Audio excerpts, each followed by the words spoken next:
Welcome to the Slop Farm. Enjoy the video. In this video, I will explain how to program your Infiniti G35 garage door opener.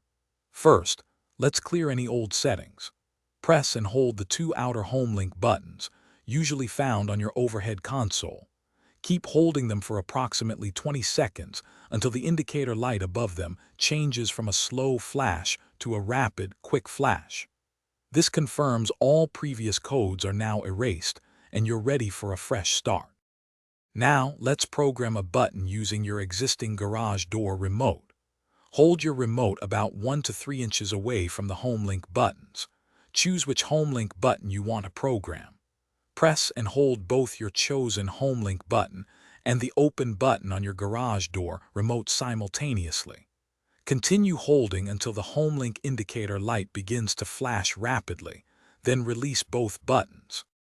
Next, we need to sync your car with the garage door opener itself. Go to your garage door opener motor unit, usually mounted on the ceiling. Find and press the Learn or Smart button, then release it.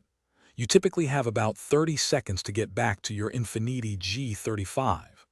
Once inside, press the home link button you just programmed 3 times, holding it for 2 seconds each time.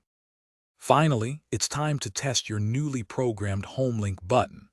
Press it once and observe if your garage door opens or closes as expected. If it doesn't work on your first try, don't worry. Simply repeat the entire programming process from the beginning, paying close attention to each step. Sometimes, a new battery in your original garage door remote can also help with successful programming. Thanks for watching. Consider subscribing if we helped you today.